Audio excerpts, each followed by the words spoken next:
Buen día. En esta ocasión, mi grupo les va a hablar acerca de la familia ISO 27000. Los integrantes, pues, son mi persona Cristina Álvarez, Herbert Daniel Chicas, Griselda Rocibel Fernández, Fátima Marcela Gómez, Jared Wilfredo Herrera y Melissa Maritza Martínez. Vamos a comenzar hablando sobre qué es seguridad de la información. Como bien se sabe, es el conjunto de medidas y técnicas utilizadas para controlar y salvaguardar todos los datos e información que se manejan dentro de una organización y asegurar que estos no salgan de la base de datos de la misma. Esta es una pieza clave para que las empresas pues, puedan llevar a cabo sus operaciones de una forma más tranquila y que los datos que se manejan dentro de ella, que puedan ser esenciales para la actividad que desarrollan, siempre permanezcan protegidos de alguna u otra manera. Luego tenemos qué es la seguridad informática. Esto consiste en la práctica de proteger el activo informático de una organización, como lo son los sistemas informáticos, las redes, los dispositivos digitales, datos, entre otros accesos no utilizados para evitar pues, la filtración de datos, ciberataques y otras actividades maliciosas y peligrosas. En el ámbito de la seguridad informática, pues es muy amplio y a menudo pues puede haber una mezcla de tecnologías y de soluciones de seguridad. Todo eso se trabaja conjuntamente pues para hacer frente a las vulnerabilidades a los dispositivos digitales y de las redes informáticas. Luego tenemos cuál es la diferencia entre seguridad de la información y la seguridad informática.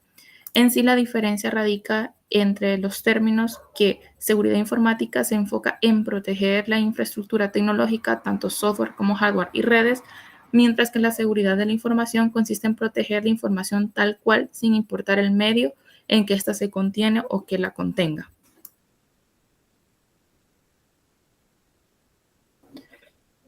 Entonces, viendo esto, ¿por qué es necesaria la seguridad de la información? Bueno, principalmente, como acaba de mencionar la compañera, es para la protección de los datos que se guardan en los sistemas. Muchas veces se guarda información delicada que requiere cierto grado de confidencialidad y pues que puede pertenecer tanto a personas naturales como a organizaciones. Alguna de la información pues que se debe salvaguardar es la datos personales, de datos financieros o inclusive datos médicos. También sirve para la integridad de los datos. Esto quiere decir de que los datos no sean modificados sin la autorización adecuada. Entonces, ¿esto en qué puede afectar? En la toma de decisiones que se realizan ya sea por las organizaciones o por las personas en sí mismas y que se garantiza que sean basadas en datos reales. Otra parte muy importante también es el cumplimiento de leyes y de regulaciones, tanto nacionales como internacionales. Aquí en el país, pues no se cuenta con una ley o una regulación específica para lo que es la protección de datos.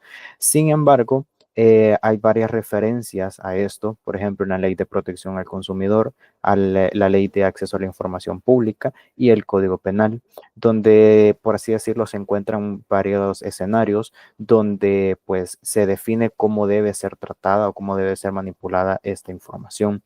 En el caso de la ley de protección del consumidor, se menciona de que las empresas que tengan datos personales de sus usuarios o de sus clientes no pueden compartirlas sin su consentimiento.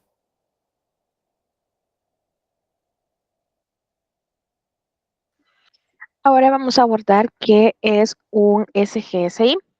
Este consiste en el conjunto de políticas, procedimientos y directrices junto a los recursos y actividades asociados que son administrados colectivamente pues, por una organización en la búsqueda de proteger los activos de información esenciales, porque recordemos que la información para las grandes, pequeñas o medianas empresas, la información es un activo sumamente importante y que representa un valor comercial y un secreto comercial bastante significativo. Un sistema, desde la visión del estándar internacional ISO 27001, es un enfoque sistemático para establecer, implementar, operar, monitorear, revisar, mantener y mejorar la seguridad de la información de una organización y lograr sus objetivos comerciales y o de servicio. Por ejemplo, organizaciones sin pues sin ánimo de lucro, las ONGs que los conocemos, y también esos secretos comerciales, pues en el caso de las empresas de servicios, podemos incluso relacionarlo con empresas que brindan servicios de Internet. Ellos tienen un secreto comercial, la cual es la información confidencial de sus clientes, y deben asegurarse que esa información esté 100% segura ante cualquier ataque o cualquier posible robo, ya que si esto pasa, pues, se hace público, pues se corre el riesgo a que puedan perder clientes, puedan perder confidencialidad y la fiabilidad de sus clientes. El alcance que es un tipo de sistema puede incluir en función de dónde se identifiquen y ubiquen sus archivos de información esenciales. Eso solamente es una parte de la organización, sus funciones específicas e identificadas secciones específicas o una más funciones de un grupo de organizaciones.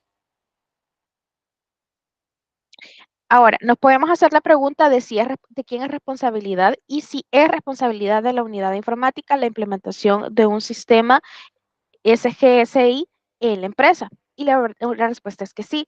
La unidad de gestión de sistemas de la información y telecomunicaciones es la responsable de generar todas aquellas políticas y mantenerlas siempre actualizadas, siempre refiriéndose a tecnologías, cambios o adaptaciones que se han tenido que hacer con la información, y siempre mantener al día todos sus manuales y también mantener al día toda la información y los sistemas dependiendo de las nuevas necesidades que se presenten. Además, es responsable de administrar los controles relacionados con el ambiente físico y las investigaciones relacionadas con incidentes de seguridad, así como la prevención, el registro y también las medidas correctivas ante este tipo de accidentes.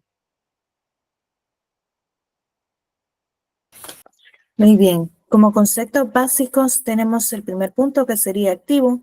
Este se refiere a cualquier recurso valioso para una organización, como lo es la información, el hardware, el software, las interacciones físicas, entre otros. El segundo sería amenaza, cualquier evento o condición que puede dañar un activo, como por ejemplo sería un ataque de malware o un desastre natural. En vulnerabilidad tenemos que es una debilidad de un sistema que puede ser explotada por una amenaza.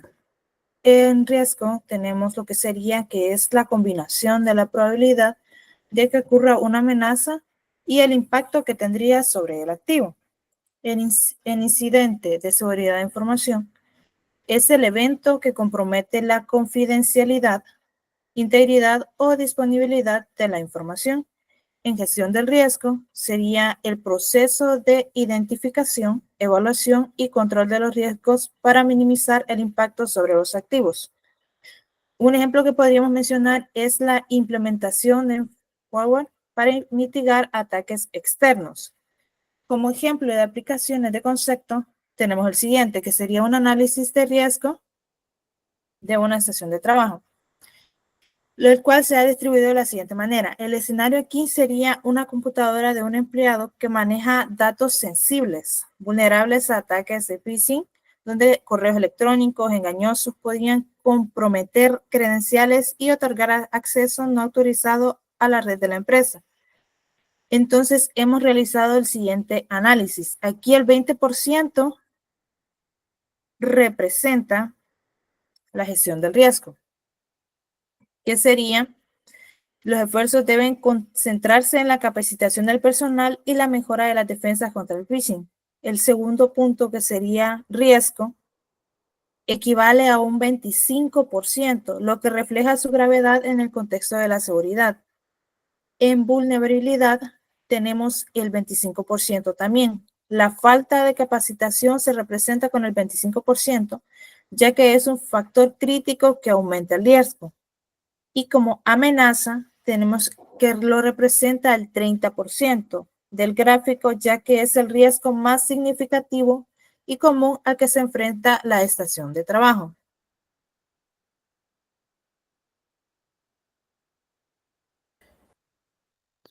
Entonces, teniendo en cuenta todo esto, es que es necesario hacer un plan de tratamiento. ¿Qué es esto?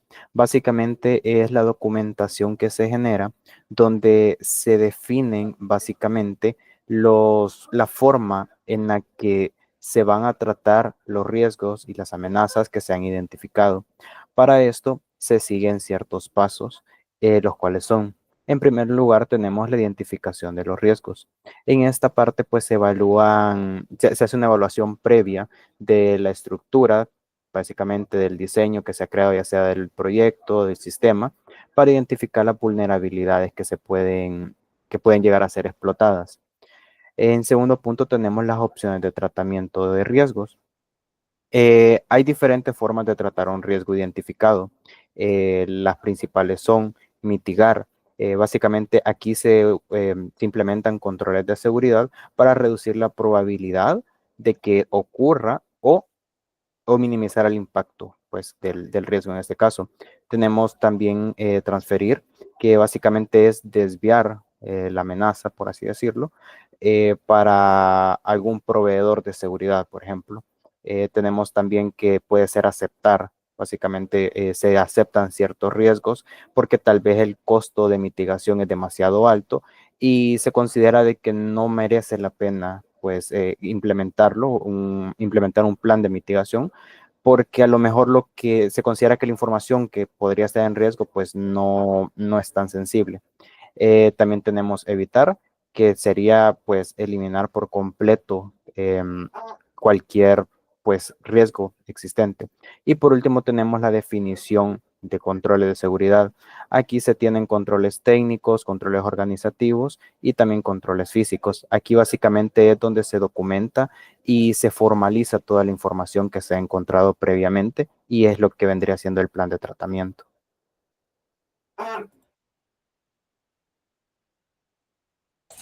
Ahora hablemos un poco de la familia ISO 27000. La familia de protocolos ISO 27000 trabaja en conjunto para proporcionar un enfoque holístico de la gestión de la seguridad de la información. Estos estándares promueven un enfoque basado en el riesgo para la seguridad de la información, lo que permite a las organizaciones identificar, mitigar los riesgos potenciales de manera proactiva en lugar de reactiva. Para empezar, tenemos la terminología. La ISO 27000 es un vocabulario estándar para la CGCI. Aquí se presenta la introducción y base para el resto de las otras ISO. Luego tenemos como requerimientos la ISO 27001, que es la piedra angular de la ISO 27000, que se centra en el establecimiento, implementación, el mantenimiento y la mejora continua de un CGCI. Proporciona un enfoque sistemático para identificar, evaluar, gestionar los riesgos de la seguridad de la información, garantizando la confidencialidad, integridad y disponibilidad de la información confidencial. La ISO 27001 ayuda a las organizaciones a alinear sus prácticas de seguridad de la información con los objetivos comerciales, los requerimientos regulatorios y las mejores prácticas de la industria. Luego, en líneas guía tenemos la ISO 27002, que es el código de prácticas para los controles de seguridad de la información. Esta se explicará más adelante por mi compañero. Tenemos luego la ISO 27003, que proporciona orientación sobre la implementación de un CGCI basado en los principios y requisitos descritos anteriormente en la norma ISO 27001. Luego tenemos la ISO 27004, que esta se centra en la medición y el seguimiento del rendimiento de la seguridad de la información dentro de una organización. Posteriormente tenemos la ISO 27005, que es la gestión de riesgos de seguridad de la información. La ISO 27006, que se encuentra nuevamente en los requerimientos, son los requisitos para la certificación de CGCI. En esta se describen los criterios para los organismos de certificación evalúen en conformidad a la CGCI de una organización, tomando en cuenta los requisitos de la norma ISO 27001. Luego tenemos la ISO 27007, que se encuentra dentro de las líneas guía, que son las directrices para la auditoría de sistemas de gestión de seguridad de la información. Tenemos la ISO 27008, que son las directrices para los auditores sobre los controles de seguridad de la información. La ISO 27009 proporciona orientación sobre la aplicación específica de la norma ISO 27001 para organizaciones que operan en industrias o sectores especializados, como son los que se encuentran en la última fila, que son la ISO 27010, la 11, la 17, la 18, la 19. La ISO 27012 nos presenta directrices para la ciberseguridad, directrices para el intercambio de información sobre ciberseguridad. La ISO 27013 se trata sobre una guía sobre la integración e implementación de CGCI con la norma ISO 20001, que esta norma ISO 20001 se centra en la gestión de servicios de TI. Luego tenemos, por último, dentro de este cuadro tenemos la ISO 27014, que se centra en la gobernanza de la seguridad de la información. Algunas normas que no están mostradas en este cuadro, pero cabe resaltarles son la ISO 27035, que se trata sobre la seguridad de información, las técnicas de seguridad y la gestión de incidentes de seguridad. La ISO 27037, que es una guía para la identificación, recopilación, adquisición y preservación de la evidencia digital. Y la ISO 27040, que es una guía para la seguridad en medios de almacenamiento.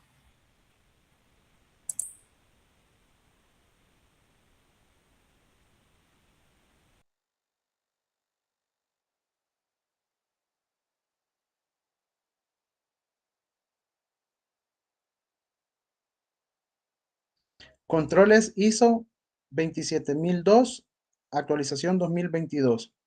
Seguridad de la información, ciberseguridad y protección de la privacidad. La norma ISO 27002-2022 contiene 4 secciones con un total de 93 controles. Se realizó la actualización en 2022 para alinearse con la evolución de la seguridad y la tecnología. Los 4 controles son: 1. Controles organizacionales. Los controles organizacionales son esenciales para construir una base sólida en la gestión de la seguridad de la información. Implementarlos adecuadamente ayuda a mitigar riesgos y proteger los activos críticos de la organización. En un entorno empresarial cada vez más complejo y lleno de amenazas, desde ataques cibernéticos hasta riesgos internos, la implementación efectiva de estos controles es esencial para proteger los activos críticos y garantizar la continuidad del negocio. Algunos controles organizacionales son las políticas de seguridad de la información. Las políticas de seguridad de la información y las políticas específicas deben ser definidas y aprobadas por la gerencia, publicadas, comunicadas y reconocidas por el personal relevante y las partes interesadas, y revisadas a intervalos planificados y si ocurren cambios significativos. También tenemos los roles y responsabilidades de seguridad de la información. Los roles y responsabilidades deben definirse y asignarse de acuerdo con las necesidades de la organización. Tenemos también el contacto con las autoridades. Este control permite que la organización establezca y mantenga contacto con las autoridades pertinentes. Número 2. Controles de personas. Los controles relacionados con las personas son fundamentales para asegurar que todos los empleados contribuyan a la seguridad de la información. Al establecer claras responsabilidades y fomentar una cultura de seguridad, se reducen significativamente los riesgos asociados a la seguridad de la información. En un entorno donde pueden surgir tanto de actores externos como internos amenazas, es crucial que cada empleado entienda su rol en la protección de la información que es sensible. Esto no solo implica que estén informados sobre las políticas y procedimientos de seguridad, sino también que sientan una responsabilidad compartida por la seguridad organizacional. Algunos de estos controles son los términos y las condiciones de empleo. Los acuerdos contractuales de empleo deben establecer las responsabilidades del personal y de la organización para la seguridad de la información. También tenemos el control de concientización, educación y capacitación en seguridad de la información. El personal de la organización y las partes interesadas deben recibir la conciencia, la educación y las capacitaciones adecuadas sobre la seguridad de la información y regularmente actualizarse con las políticas de la seguridad. Otro sería un proceso disciplinario. Este control se debe formalizar y comunicar para tomar acciones contra el personal y otras partes interesadas relevantes que hayan cometido una violación de la política de seguridad de la información. 3. Controles físicos. Los controles físicos son esenciales para proteger los activos de información de amenazas externas e internas. Son una parte fundamental de la estrategia general de la seguridad de la información. Al implementar medidas adecuadas, se minimizan los riesgos físicos que pueden comprometer la seguridad de la información. Algunos de estos controles son perímetros de seguridad física. Deben definirse y utilizarse para proteger las áreas que contienen información y otros activos asociados. Otro control sería la entrada física. Las áreas seguras deben estar protegidas por controles de entrada y puntos de acceso apropiados. Otro control es el aseguramiento de las oficinas, las salas y las instalaciones, que deben diseñarse e implementarse la seguridad física en todos estos lugares. Número 4, controles tecnológicos.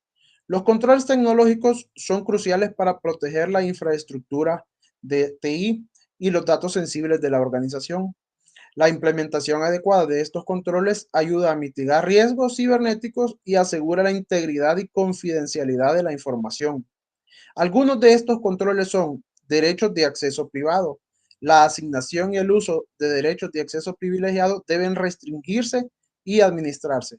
Otro control es la restricción de acceso a la información y también a otros activos que estén asociados a esto. Debe estar restringido de acuerdo con la política específica que tenga un control de acceso sobre esto. Otro, por ejemplo, sería la autenticación segura, ¿verdad? Dado que las tecnologías y los procedimientos de autenticación deben de implementarse en función de las restricciones de acceso a la información y a la política sobre el tema del control del acceso.